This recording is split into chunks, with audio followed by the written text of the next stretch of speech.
कोई फर्क पड़ता है? आपका 2 महीना आने वाला बेकार हो जाएगा, क्या फर्क पड़ता है? कोई फर्क नहीं पड़ता है।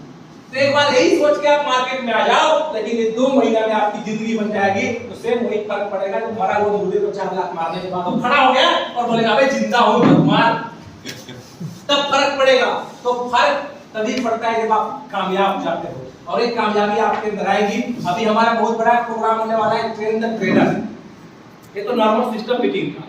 एक मीटिंग हमारा होता है ट्रेन द ट्रेनर, और ट्रेन द ट्रेनर मीटिंग के लिए हमारी कंपनी अभी से चयन कर रहा है। उसमें कुछ सिलेक्टेड लोग के साथ कंपनी बैठती है और प्लानिंग करता है। आप तमाम लोग यंग जनरेशन लोगों को पक्का कहता हूं कि आप लोगों को ट्रेन द ट्रेनर में मौका दिलाने की पूरा लिस्ट बना लीजिएगा। कोशिश करते हैं कि आप उस मीटिंग में पार्टिसिपेट कर पाए, जहां पर एक एयर कंडीशन हॉल में बैठ के आप अपने सपने को भूल सकते हैं। और एक चीज याद रखिएगा कि यही वो इंडस्ट्री है, लिख के रख लो साहब, लिख के, कि अगर आप कलेक्टर बन सकते हो तो जाओ, मैं बोलूंगा। अगर आप आईएएस आईपीएस का तैयारी कर सकते हो तो कर लो, मत करो नेटवर्किंग, क्योंकि वो अच्छा है। अगर आप डॉक्टर बन सकते हो तो भी चले जाओ। अगर आप करोड़ों रुपए लगा के बिजनेस शुरू कर सकते हो तो भी आप चले जाओ, मत करो ड्रीम वर्क। लेकिन अगर आपको लगता है कि आप आईएएस नहीं बन सकते, आप कलेक्टर नहीं बन सकते, आपको लगता है कि आप डॉक्टर नहीं बन सकते, आपको लगता है कि आप 1 करोड़ लगा के बिजनेस शुरू नहीं कर सकते, तो मैं बोलता हूं फिर आप ड्रीम वर्क में फिर आ जाओ। इसके बाद मैं बताता हूं कि आप लाइफ में सब काम कर सकते हैं जो काम को बड़ा से बड़ा आदमी कर सकता है। ये छोटा छोटा जो पानी का बूंद गिरता है ना, बोलते हैं ना कि consistency is the seed giving by the pure quality. आप एक चीज समझिएगा यहाँ पर, ये जो पत्थर जब होता है सर, ये जब पत्थर गिरता है, पत्थर के नीचे पानी गिरता है एक बूंद तब अगर एक पत्थर के नीचे 4 बाल्टी पानी गिरा तो कोई फर्क पड़ेगा? नहीं पड़ेगा। लेकिन एक एक बूंद अगर कंटिन्यू गिरता रहता है, तब तब तब तब तब तब करते करते एक दिन वो पत्थर को भी काट देता है। एक एक प्लांट भी आपको करोड़पति बना देगा, लेकिन कंटिन्यू एक ही दिन में दवा के 20 प्लांट पंप ठंडा हो जाएंगे तो कुछ नहीं होगा।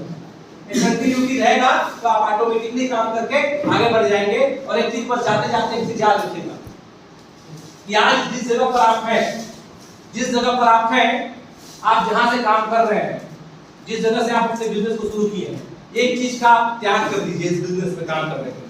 मूड नाम के शब्द का आप अपनी जिंदगी से त्याग कर दीजिए। अगर आप ये सोचते हैं कि काम करने का मूड नहीं है, ड्रीम वर्क करने का मन नहीं है, यार छोड़ दे इसको, नहीं करते, तो आप कभी कामयाब नहीं हो पाओगे। इस दुनिया में पुराने जमाने में किसी भी ग्रंथ को उठाइए, कुरान को उठाइए, गीता उठाइए, भागवत उठाइए, कोई भी ग्रंथ उठाइए, कहीं पर आपने सुना था कि मूड नाम का शब्द का जिक्र कहीं पर हुआ है? कहीं पर मूड नाम का शब्द सुने हैं सर? कहीं पर सुने हैं? महाभारत में कि अर्जुन ने धनुष ताना और कृष्णा जी को बोला, हे तात, आज लड़ने का मन नहीं है, आज नहीं चल लड़ते हैं। ऐसा सुने क्या? ऐसा सुने क्या कि जब आक्रमण हुआ था, राम जी अपना सेना लेके पहुंच गए थे, रावण बोला जाओ बोल देना मेरा लड़ने का मन नहीं है, आज नहीं लड़ूंगा। हुआ था ऐसा? किसी पुस्तक में, किसी ग्रंथ में पढ़े कि लड़ने का मूड नहीं है? ये मूड नाम का शब्द आ गया है हमारी जिंदगी में, पता नहीं कहां के डिक्शनरी से उठ कर आ गया। काम करने का मूड नहीं है, बैठने का मूड नहीं है, ड्रीम वर्क करने का मूड नहीं है। अच्छा मैं आपसे पूछता हूं, ईमानदारी से आप बताइएगा, ठीक? यहां से जब आप निकलेंगे हरिमंगलम से बाहर, तो एक पागल कुत्ता बड़ा सा मुंह लेके आपको काटने के लिए दौड़ा देता है, तो क्या आप बोलेंगे कि भागने का मूड नहीं है, ले काट आराम से? ऐसा बोलेंगे क्या? अगर आप तालाब में डूब रहे तो बोलेंगे अरे बचाओ बचाओ, चिल्लाने का मूड नहीं है, आराम से डूबते हैं। ऐसा बोलेंगे क्या? नहीं बोलेंगे। अगर सांप आपके सामने आ गए और आपके पैर में कांटा गड़ा है, आप नहीं चल पा रहे, ऐसे ऐसे चल रहे हैं ऐसे, और आपको कांटा लगा है, तो क्या सांप आएगा तो सही चलेंगे? अरे कांटा गड़ा है भाई, मत भाई, ऐसे करेंगे क्या? क्या करेंगे? दौड़ेंगे ना। अच्छा ये बताइए, वहां पर मूड नाम का शब्द का इंतजार आएगा कि नहीं आएगा? आएगा। क्यों नहीं आएगा?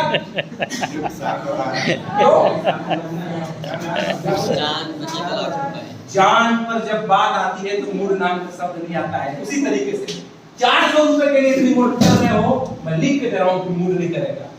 महीने का 5000 के लिए कर रहे हो, मैं लिख के दे रहा हूं कि आपका मूड नहीं करेगा काम करने के लिए। महीने का 1 लाख रुपए के लिए कर रहे हो तो भी आपका मूड नहीं करेगा, लेकिन अपनी जिंदगी के लिए, अपने सपनों के लिए, अपने अरमान के लिए कर रहे हो तो आपका सारा मूड कैसे नहीं करेगा? रात को 12 बजे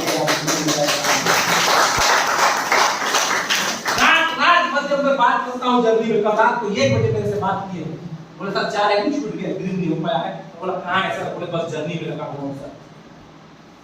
तो रात और दिन बोलते हैं कि नींद लगे तो खरट का, भूख लगे तो चुल्हट का। साला नींद लगा तो खरा खटिया में भी नींद आएगा तुमको, और भूख लगेगा तो नमक और भात भी ठीक लगेगा, और अगर भूख नहीं है तो मैं आपको रसमलाई लाके दूंगा तो उल्टी होगा। बिरयानी अगर उसका पेट भरा है तो भी आपको खाने का मन नहीं करेगा, और जंगला का गद्दा बिछा दूंगा, नींद नहीं है तो नींद नहीं आएगा आपको। एक चीज याद रखिएगा, इस दुनिया में जितने भी लोग कामयाब हुए हैं, जितने भी लोग कामयाब हुए हैं, हर इंसान ने अपनी जिंदगी से भावना को निकाला। ये मूल नाम के शब्द को आज अपनी जिंदगी से निकाल के फेंक दो। अगर इस इंडस्ट्री में कामयाब होना चाहते हो और ड्रीम वर्ल्ड के बब्बर से बनना चाहते हो, तो आज से एक मंत्र लिख लेना, या जिंदगी में कभी भी कामयाब होना चाहते हो, मत कीजिएगा ड्रीम वर्ल्ड में काम। एक चीज याद रखिएगा कि जिंदगी में मूल नाम के शब्द को निकाल के फेंक दीजिएगा, बहाना बनाना छोड़ दीजिए। इस दुनिया में अक्सर लोग बहाना बनाते हैं। पिछले 19 साल से सुनते आ रहा हूँ कि मैं बहुत गरीब परिवार में पैदा हुआ, मेरे पास पैसा नहीं था, मैं आगे नहीं बढ़ सकता हूँ। अरे धीरू भाई अंबानी और फोर्ड मोटर के चेयरमैन भी गरीब परिवार में पैदा हुए थे, आगे नहीं बढ़ पाए। लोग कहते हैं मैं पढ़ाई नहीं कर पाया, मैं 5वीं से आगे नहीं पढ़ा हूँ। अंबानी 5वीं से आगे नहीं पढ़ा था, 5वीं क्लास में पढ़ने के बाद उसको पेट्रोल पंप में पेट्रोल टेंडर का नौकरी मिल गया था और दुनिया का सबसे अमीर आदमी बन गया। नहीं सर, मेरे यहाँ गरीबी ज्यादा था, पढ़ाई का पुस्तक मेरे घर में नहीं खरीद पाए, फीस नहीं पटा पाया। एपीजे अब्दुल कलाम इतना गरीब परिवार में पैदा हुआ था कि जिंदगी भर वो नया पुस्तक नहीं पढ़ पाया। स्कॉलरशिप में उसने पढ़ाई किया, पुराने पटे हुए पुस्तकों से पढ़ता था, भारत का सबसे सक्सेसफुल राष्ट्रपति बन के दिखा दिया। और लोग कहते हैं सर मैं खत का नाटा हूं, मैं आर्मी में नहीं जा सकता हूं। हाँ, नहीं जाओगे आर्मी में, आप कद के नाटे हो, आप आर्मी में नहीं जा सकते हो। लेकिन सचिन तेंदुलकर भी कद का नाटा है, भारत रत्न बन गया, दुनिया का सबसे बड़ा बल्लेबाज बन गया, तो बहाना नहीं है सर। लोग अक्सर कहते हैं कि मैं कमजोर हूं, मेरे पैर में दिक्कत है, हाथ में दिक्कत है। दुनिया की प्रख्यात नृत्यांगना सुधा चंद्रन, जो दुनिया की सबसे तेज नाचने वाली सबसे प्रख्यात नृत्यांगना है, उसका एक तो पैर नकली है, इसके बाद वो नाचती है और दुनिया में सबसे अच्छा नाचती है। लोग अक्सर कहते हैं, सर मैं इतना गरीब परिवार में पैदा लिया हूँ, मेरे घर में दिक्कत था, मेरे पिताजी बचपन में खत्म हो गए और मैं आगे नहीं बढ़ पाया हूँ। ऐसे ऐसे बहाने होते हैं। ए.आर. रहमान के पिताजी का देहांत बचपन में हो गया था, भारत को 2 ऑस्कर अवार्ड दिला दिया, 2 ऑस्कर अवार्ड दिला दिया उस इंसान ने। अक्सर लोग ये बोला करते हैं कि मेरे को इंग्लिश नहीं आता है, मेरी इंग्लिश कमजोर है, मैं आगे नहीं बढ़ सकता हूँ, मेरी इंग्लिश में दम नहीं है, मैं स्टेज पे बात नहीं कर सकता हूँ। अरे आज के राजनेता लालू प्रसाद यादव को साला हिंदी बोलने नहीं आता था, इंग्लिश बोलने नहीं आता था, फिर भी हार्वर्ड यूनिवर्सिटी में जाके अपने बातों को भोजपुरी में रख के आ गया। इसको सुनना है उनका प्रॉब्लम। वो हार्वर्ड में जब भाषण दे रहा था तो बोले इस ससुरा कहाँ करी है, तब वो दूसरा आदमी इंग्लिश में ट्रांसलेट करने वाला सोचता था कि इसमें क्या बोलूं, ससुरा को बोले फादर इन लॉ, और वहां लोग सुनते थे और ताली बजाते थे। आदमी में दम होना चाहिए, फिर तो छत्तीसगढ़िया में प्लान करोगे के लिए सुनेंगे। लोग अक्सर बोलते हैं कि सर जब मैं प्लान करने जाता हूं लोग मुझे बेवकूफ कहते हैं, लोग मुझे पागल कहते हैं। अरे 4वीं क्लास में थॉमस अल्वा एडिसन को स्कूल से मंदबुद्धि कर निकाल दिया गया था, उसको पागल कर स्कूल से निकाल दिया गया था, और वही बंदा जो 4वीं के बाद पढ़ाई नहीं कर पाया, उसने बल्ब का आविष्कार किया और 1093 पेटेंट उसके नाम पर। अक्सर लोग ये बोलते हैं कि सर मेरे को दिक्कत है, मेरे को तो प्रॉब्लम ही प्रॉब्लम है। अरे विल्मा रुडोल्फ को डॉक्टर ने बोल दिया था कि जिंदगी में चल नहीं पाएगी, वो दुनिया में सबसे तेज धाविका बनी और आपका ओलंपिक गेम में जूता है को हरा दिया, सबसे तेज दौड़ने वाली लड़की बनी जिसको डॉक्टर बोल चुका था चल नहीं पाएगी।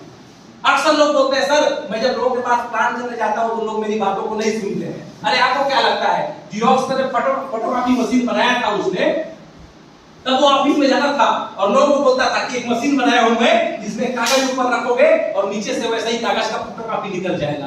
तब हर कंपनी ने हर ऑफिस ने उसको धक्का मार के बाहर निकाल दिया, बोले इस मशीन का कोई जरूरत नहीं है। लेकिन उसी जीरोक्स की फोटोकॉपी मशीन के बिना आज किसी भी ऑफिस का काम नहीं होता है, किसी भी दफ्तर का काम नहीं होता है।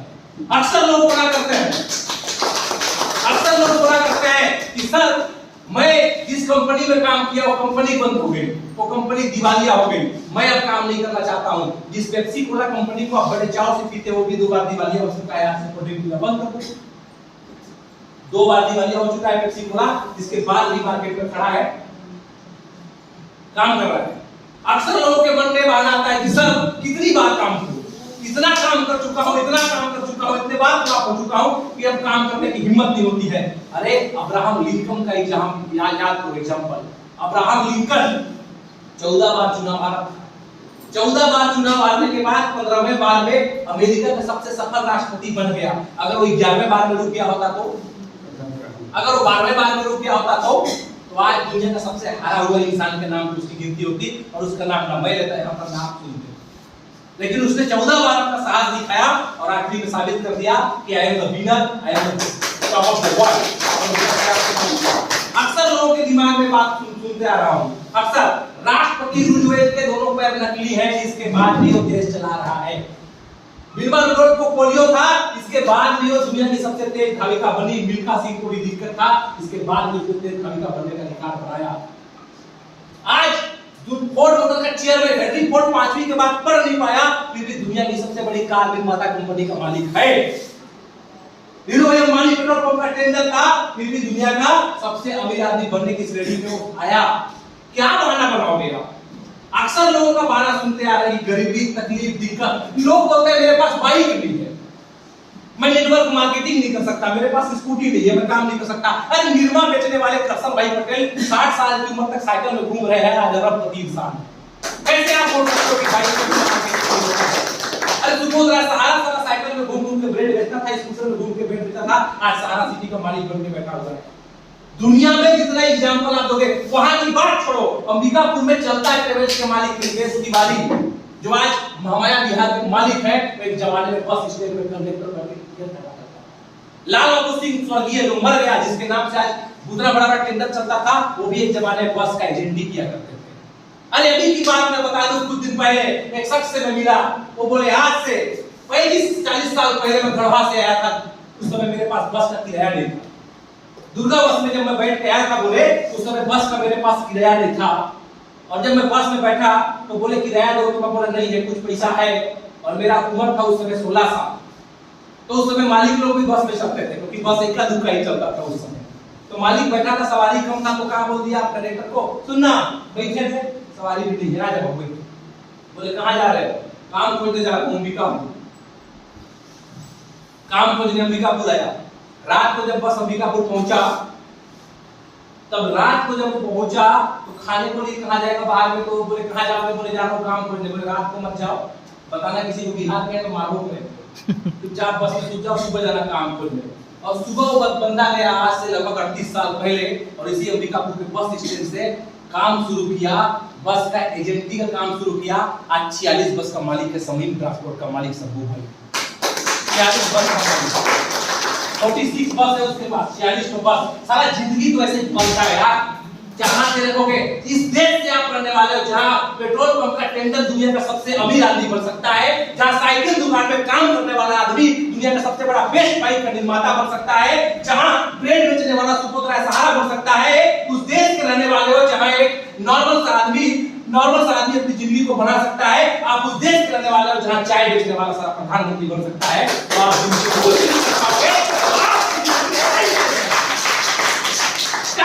प्रधानमंत्री हमारे देश का, हमारे देश को चला रहा है। और इसके बाद आपके पास सब कुछ होने के बाद आपके पास डिसीजन मेकिंग क्षमता नहीं है। आप इसके बाद हिम्मत हार के बैठे हो कि नहीं, मैं ये काम नहीं कर सकता, तो करना क्या कर सकता है? और कुछ नहीं करेगा तो बैठे। कल के डेट पे अगर आपके भाई आपके जैसे भाई होने पर अफसोस करें, कल के डेट पर अगर आपके माँ बाप आपके जैसे बच्चे होने पर अफसोस करें, कल के डेट पर आपकी पत्नी अगर आपके जैसे पति होने पर अफसोस करें, कल के डेट पर अगर आपके पति आपके जैसे पत्नी होने पर अफसोस करें, तो इसका जिम्मेदार और कोई नहीं सिवाय विरासत से क्या मिला मायने ये नहीं रखता है, विरासत में क्या छोड़ के जाएंगे मायने ये रखता है। विरासत में क्या छोड़ के जाएंगे मायने ये रखता है। सारा डीप लेवल पर जाके काम करना पड़ेगा, उतरना पड़ेगा जमीन पे और कीचड़ में जाके मोती छाटना पड़ेगा। और ड्रीम वर्ल्ड में अगर आ गए हो कामयाब बनने के लिए, तो लिख के ले लो, कामयाब होना तो पहला सीढ़ी चढ़ गए और कामयाब होने का बस झंडा बनाना बाकी है, बाकी कामयाबी के लिए